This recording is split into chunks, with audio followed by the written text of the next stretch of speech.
Hai teman-teman YGC, bagaimana kabarnya? Saya berharap semua teman-teman dalam keadaan baik, sehat, tanpa kekurangan satu apapun.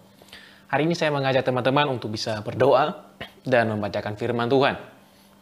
Ya, mari kita masuk di dalam doa.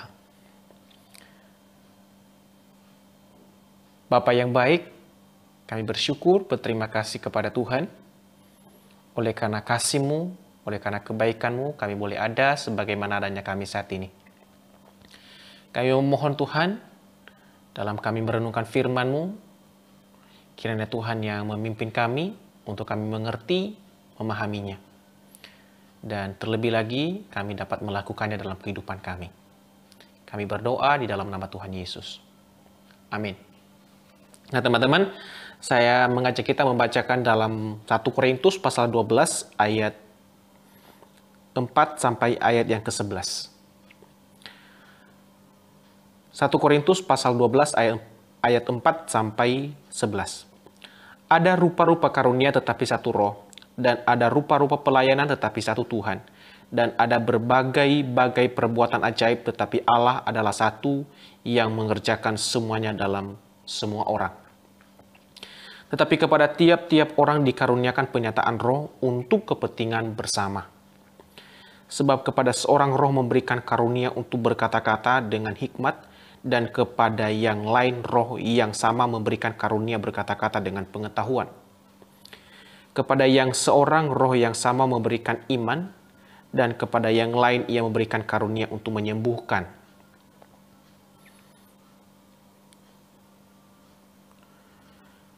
Kepada yang seorang roh memberikan kuasa untuk mengadakan mukjizat, dan kepada yang lain ia memberikan karunia untuk bernubuat. Dan kepada yang lain lagi ia memberikan karunia untuk membedakan bermacam-macam roh. Kepada yang seorang ia memberikan karunia untuk berkata-kata dengan bahasa roh, dan kepada yang lain ia memberikan karunia untuk menafsirkan bahasa roh itu. Tetapi semuanya ini dikerjakan oleh roh yang sama, yang satu dan yang sama, yang memberikan karunia kepada tiap-tiap orang secara khusus, seperti yang dikehendakinya. Teman-teman jemaat Korintus menyadari bahwa mereka memiliki berbagai macam karunia rohani. Tetapi rupanya mereka lebih memperhatikan kekayaan karunia yang mereka miliki daripada memperhatikan Tuhan Sang Pemberi karunia itu. Mereka tidak ingin mencari tahu apa maksud Tuhan memberikan kepada mereka karunia-karunia rohani itu. Sebab yang penting bagi mereka adalah bagaimana karunia-karunia tersebut dapat memenuhi segala kepentingan mereka dan memuaskan diri mereka daripada Tuhan. Dan Paulus sangat mengecam akan sikap mereka yang seperti itu. Nah, teman-teman, apa sih itu karunia roh?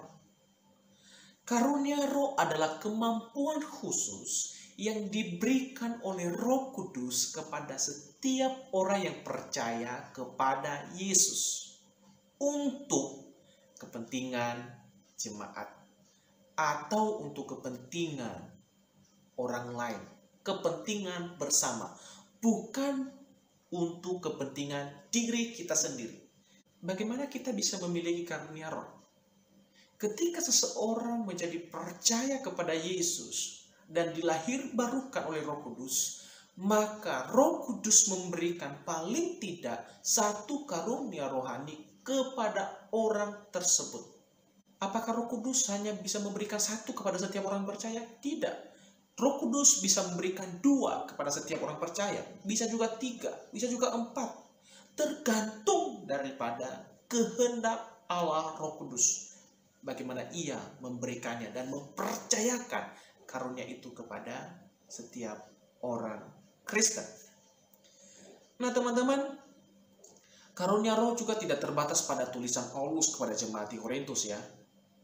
Tapi teman-teman juga bisa membacakan di dalam surat Roma pasal yang ke-12 ayat 6 sampai 8, di dalam 1 Petrus pasal 4 ayat 10 sampai 11, atau di dalam Efesus pasal 4 ayat 11 sampai 12, dan masih banyak lagi di dalam Alkitab yang menyiratkan akan karunia roh. Nah, tapi ini yang paling penting. Kita tidak terbatas melayani Tuhan hanya dengan karunia roh. Kita bisa melayani Tuhan juga dengan talenta kita, dengan bakat kita, dengan keterampilan kita. Misalnya, kita bisa bermain musik, kita bisa menari, kita bisa melukis, kita bisa desain, dan kita bisa berikan itu untuk melayani Tuhan. Nah, itu juga termasuk teman-teman talenta, bakat kita yang kita bisa asah, yang kita bisa pelajari, bahkan juga ada sejak lahir kita bisa berikan kepada Tuhan untuk melayani Tuhan. Nah, ini paling penting. Jadi jangan hanya berkata aku tidak punya karunia, tidak tertulis dalam Alkitab. No man, kita punya bakat, kita punya talenta. Kalau kita khususkan itu, kuduskan itu untuk Tuhan, maka akan menjadi sesuatu hal yang berharga bagi Tuhan. Dan Tuhan akan senang.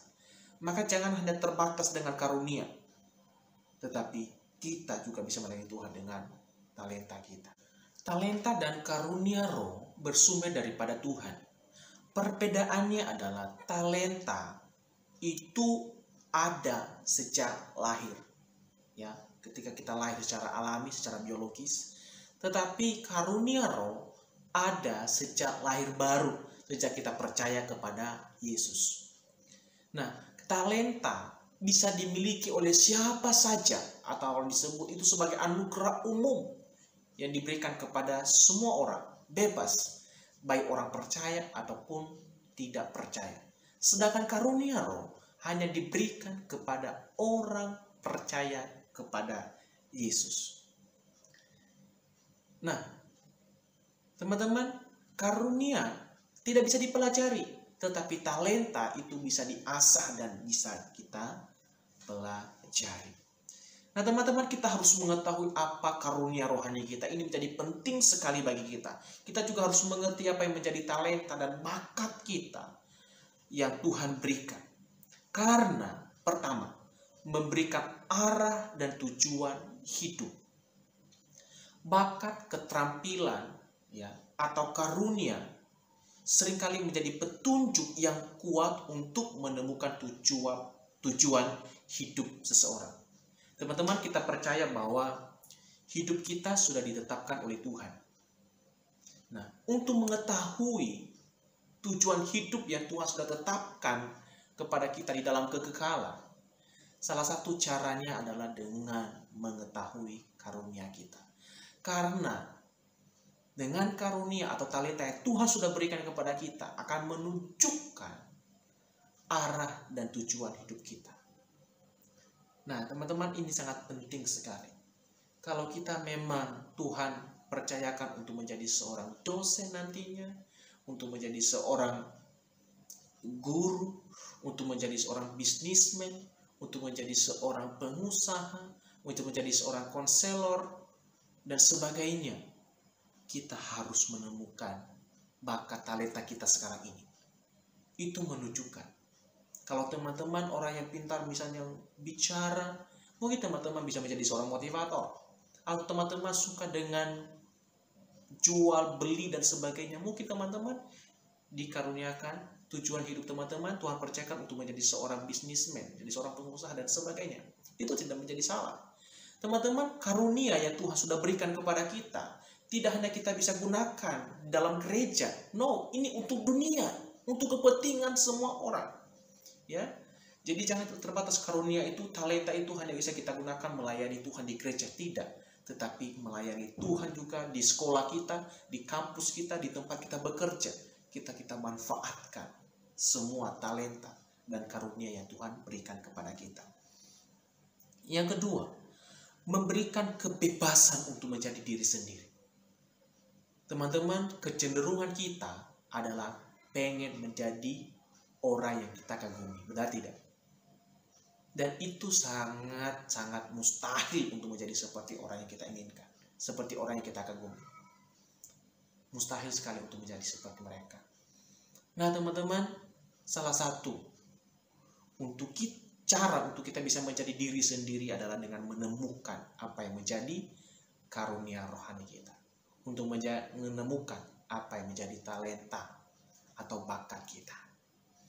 Sehingga dengan demikian kita benar-benar menjadi seperti apa yang Tuhan mau. Dan itulah yang saya maksud dengan jadi diri sendiri. Untuk menjadi diri sendiri itu adalah menjadi seperti yang Tuhan mau. Ketika kita menjadi diri sendiri itu memberikan kelegaan kepada kita. Ya, tapi kalau menjadi seperti orang lain itu kita terpaksa dan pura-pura. Ya, kita tidak boleh menjadi orang yang pura-pura, teman-teman. Kita harus benar-benar menjadi jati diri kita sendiri. Yang ketiga, teman-teman, ketika kita menemukan karunia kita, menemukan talenta, bakat kita, akan memberikan tanggung jawab. Apa yang sudah Tuhan berikan bukan untuk dimiliki sendiri, ya, dikubur sendiri, dimiliki untuk kepentingan diri, no, melainkan untuk dikelola. Bukan untuk disimpan, melainkan untuk dikembangkan.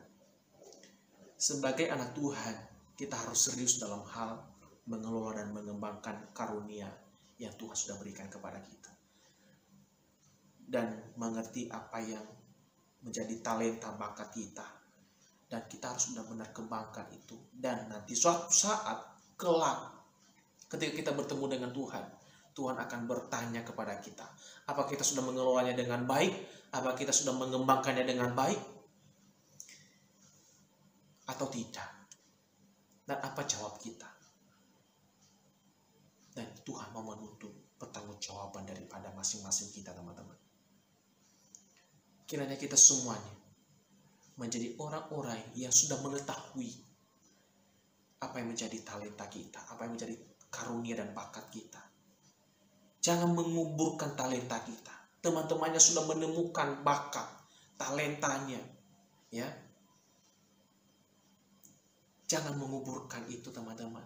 Kembangkan itu, hidupkan itu untuk kepentingan tubuh Kristus. Ya. Tubuh Kristus itu sekali lagi bukan hanya berfokus di dalam gereja saja, tidak. Tetapi juga di dalam pekerjaan kita di dunia ini, di gereja bisa, di sekolah, di kampus bisa, di tempat kerja kita bisa. Kita melayani di sana. Kita kembangkan apa yang menjadi talenta kita, karunia kita untuk menolong orang, untuk membangun orang, untuk membangkitkan orang, ya, yang malas menjadi semangat oleh karena karunia yang Tuhan berikan kepada kita, oleh karena talenta yang Tuhan sudah berikan kepada kita, ya. Dan karunia diberikan bukan untuk dipamerkan, ini menjadi penting, tetapi untuk melayani, bukan untuk disombongkan, melainkan untuk membangun orang lain, membangun tubuh Kristus, dan membangun seluruh jemaat. Saya percaya teman-teman semuanya bergumul untuk karunia dan talenta teman-teman. Dan semuanya itu lakukanlah untuk kemuliaan Tuhan, untuk kepentingan bersama, bukan untuk kepentingan pribadi, tetapi untuk membangun orang. Mari kita berdoa. Bapa di surga, bersyukur, berterima kasih kami boleh mendengarkan firman Tuhan, dan biarlah Engkau yang bekerja di dalam hati kami untuk kami bisa mengerti dan melakukannya dalam hidup kami. Tolong kami untuk bisa menemukan karunia kami, talenta dan juga bakat yang Tuhan berikan bagi kami, sehingga kami boleh menemukan tujuan hidup kami. Kami juga bisa bebas menjadi diri kami seperti yang Tuhan mau. Dan kami benar-benar mempertanggungjawabkan apa yang Tuhan sudah berikan bagi kami. Terima kasih Bapa di surga, dalam nama Yesus. Amin. Selamat hari Minggu teman-teman. Tuhan Yesus memberkati. Shalom ya JC.